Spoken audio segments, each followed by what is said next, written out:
If you want to generate leads using Facebook ads and Instagram ads, then you have to watch this whole video, because over the past few months, Meta has released a ton of updates and new features that help us advertisers generate more leads and improve lead quality. In this video, I'm going to quickly run through them all and let you know which ones you should be using. This video is sponsored by HubSpot, more about them later.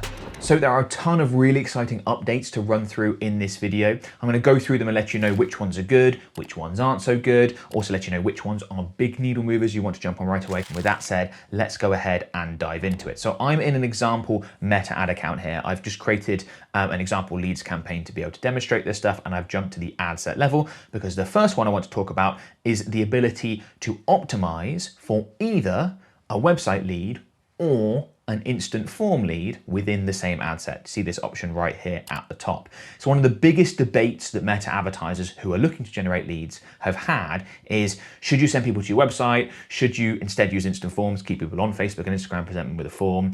The instant forms was cheaper, more lead volume, but higher quality through your website. Well, now potentially you don't need to make that decision. You can just say to Meta, go with either. And Meta knows that some users are far more likely to convert via a website, some users are far more likely to use instant forms, and this is likely, particularly as this feature becomes more mature, Meta has more data and better able to optimize, likely to produce a best of both worlds situation for a lot of advertisers. So a really simple switch to make, definitely something to test if you've had that debate, which one should I use, to just go ahead and switch over your conversion location and give it a go. The next update is SMS verification, and this one is a really big deal, particularly if you've struggled with lead quality when using instant forms. So I've just gone to the ad level, gone into the create a form section so that I can demonstrate this for you. And we've got the form types you're probably familiar with, more volume, higher intent, rich creative. Underneath higher intent here, we've got, look, require leads to verify their phone number with a one-time passcode. And what this means is that for a prospect, for someone to become a lead, to actually submit their information via the form, they need to get a code that is sent to them via SMS, enter in that code. You can see in the preview of the right-hand side what that will look like. Much in the same way that you probably experience when you're buying something online, you have to be sent a code to verify it and all that sort of stuff. So a similar process, users would be quite familiar with that. But this has a couple of things. Firstly, it massively weeds out the people with low intent, because if people aren't that interested, they're just not going to take this step.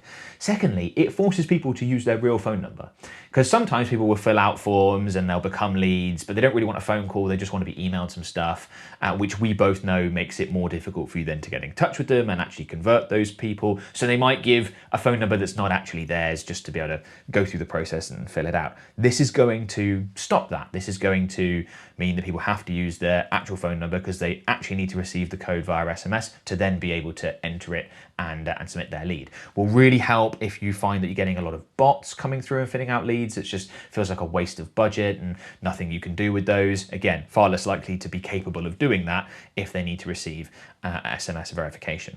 So you should be aware that if you go ahead and do this and turn this on, it is likely to significantly drive up lead cost, significantly reduce lead volume, because I said you're really filtering for the people that have much higher intent, but that might be worth it. That might be exactly what your business is looking for. You're thinking, I don't need anywhere near as much lead volume as I want, but I have to have the lead volume really high at the moment because only a small percentage of these are higher quality. It's wasting a lot of my sales team's time. It'd be so much better if I could just get rid of all the people that aren't that interested, only work with the best ones. Well, this is a way to move towards that. So if you are in that situation, definitely give this a go. Could be a really big needle mover for you. To help you get the most out of your Facebook ads, HubSpot, who I'm partnering with on this video, have created a fantastic free resource called the Facebook Advertising Checklist. There is a link in the video description below where you can download it right now. You can use this checklist to make sure you're spending effectively and following best practices to maximize ROI. This checklist gives you an actionable process for launching Facebook ads, including hacks from HubSpot's paid ads team. My favorite part is that it covers all the key aspects of Facebook advertising, including planning, budgeting, designing, copywriting, scheduling, monitoring, and analyzing. I'd strongly recommend you check it out and use it to level up your Facebook advertising. Check the link in the description below, and thanks to HubSpot for sponsoring today's video. The third update is another feature that is relevant to instant forms, applies to instant forms, and that's the ability to turn off autofill. The way instant forms typically work is that when a user clicks on an ad, the advertiser will be asking for some form of contact information. That information, if associated with the user's account, will just be auto-filled in there. So what a lot of people do is they'll click on an ad, go to the instant form, basically might not even need to enter in anything manually, just click submit. And that can lead to low lead quality because often people will do that. They don't really remember. It didn't take them more than half a second. And then when the business tries to reach out to those people to convert those leads, they sort of say, what? I don't even remember doing that. And that can lead to issues.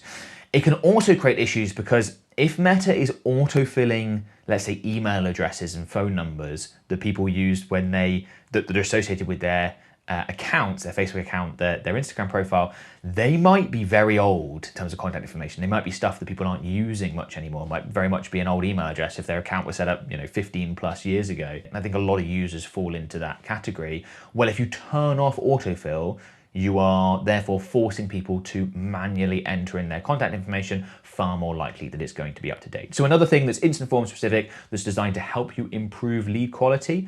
So not as drastic as requiring SMS verification, but can improve lead quality, might be something you want to experiment with. Update number 4 is flexible form delivery. So if I scroll down on this first page within the instant form creation window, we've got this section down here, flexible form delivery, and you can see underneath here it says, allow Meta to adjust or remove form elements based on what people are most likely to respond to. And if you tick optimize, then that's what Meta's going to go ahead and do and try and get you the best results possible.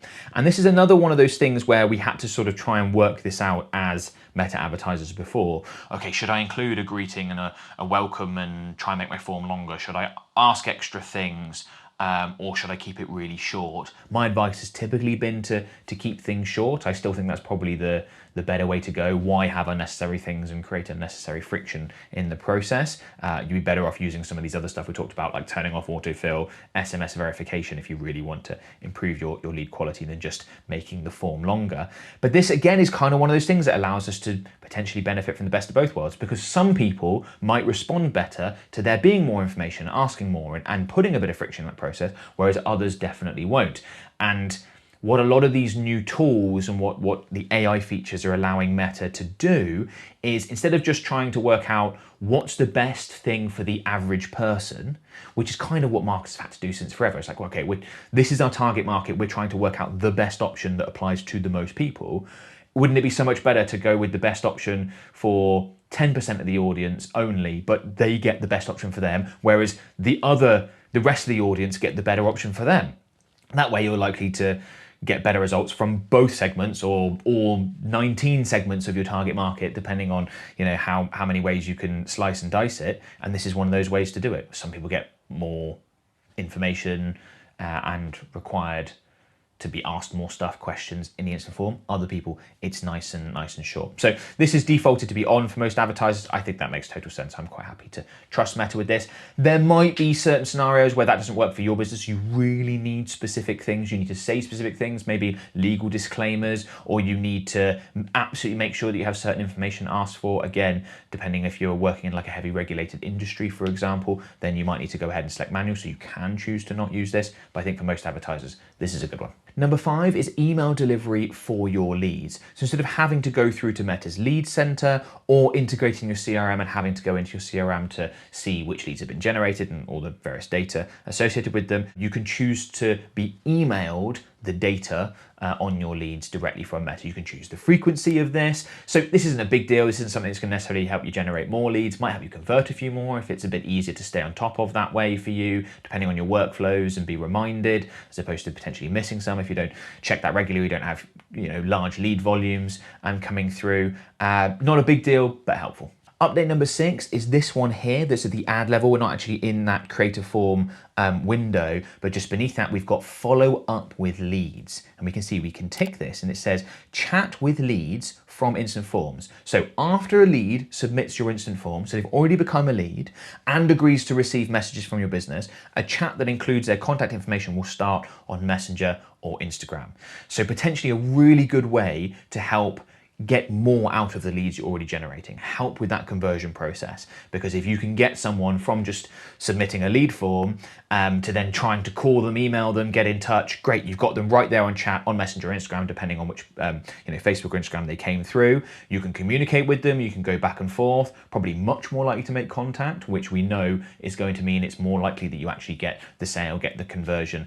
So depending on how your business is set up, this could be a really, really big deal to be able to connect with the leads that you generate via instant forms. One of the parts here where it says they have to agree to receive messages from your business, I think more people will do that than marketers may initially think. Marketers may initially think, well, no one's going to agree to receive messages. No one wants to do that.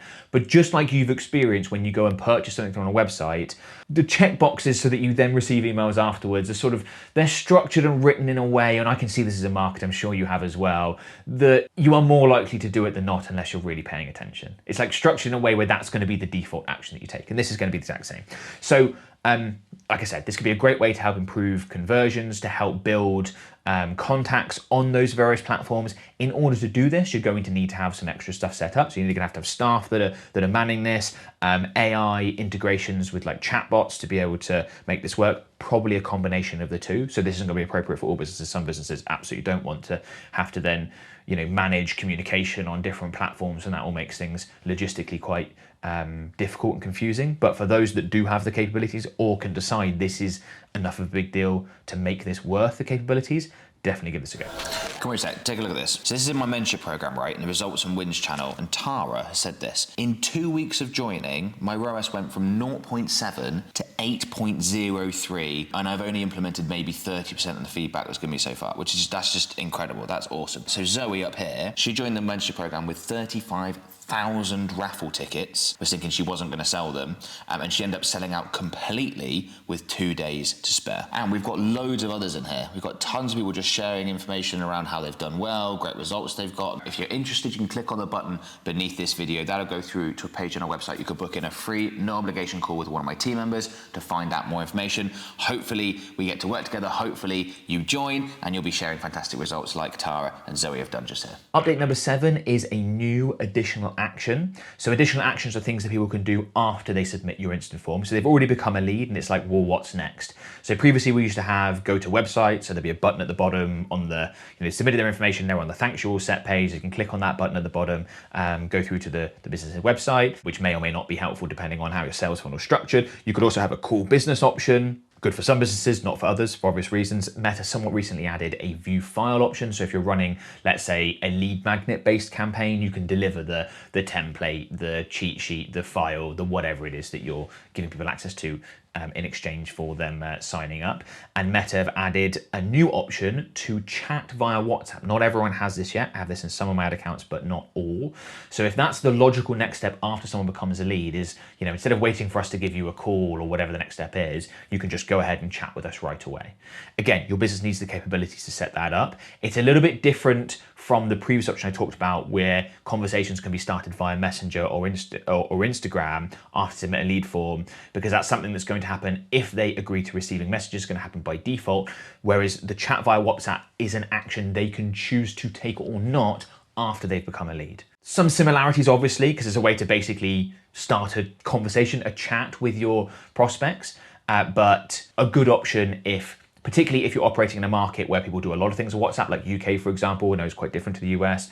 The whole country runs on WhatsApp, basically. It's how a lot of communication is done. So that'd be a really viable option here. US, I know not so, because WhatsApp usage is significantly lower, but that might be a really easy way to start that conversation with a prospect, as we've already described, can help you generate a higher conversion rate and more customers from the leads that you're already generating. And number 8 is another additional action. So instead of chat via WhatsApp or one of the other previous ones that I've mentioned, you can redeem a promo code. So you can click on redeem a promo code, you'll be given a promo code that they could then come through to the website and go ahead and use. Can help with obviously tracking in terms of you can see exactly who came through and purchased and went through that process because they've used the promo code. Might also be an interesting way to sort of warm someone up. You can't necessarily advertise directly for the products and go for a sale, but you can warm them up with more of a lead-based campaign, but transition that quite smoothly into a sales-based situation where they've become a lead, redeem the promo code, go through and see if you can purchase via the website. If you're just going to run a lead-based campaign where someone is signing up to get a promo code to then be able to redeem that via the website, I think you'd be better off running a sales campaign in that case. That just seems like added friction for no reason. But if you're trying to do the sort of lead-based campaign first because people aren't quite ready to just buy cold, they need some more information, need some more warming up first, they need some more interaction first, then this might be a way to transition. So I don't think tons of businesses are going to use that option and and have that be a game changer for them. But I've described scenarios in which you might want to use it.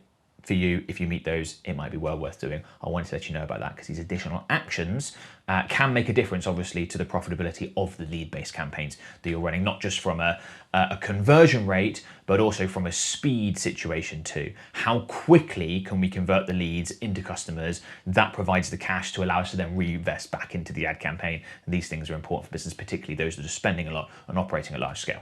Now, some of these new features and updates are really significant, but they aren't anything in comparison to what Mark Zuckerberg wants to do with Meta ads. If you have not seen his recent comments, you have to check out this video because in it, I go through exactly what he says. He wants to make massive changes that are going to be really disruptive, potentially really exciting, also a little bit scary. Like I said, if you haven't already, go ahead and check this out.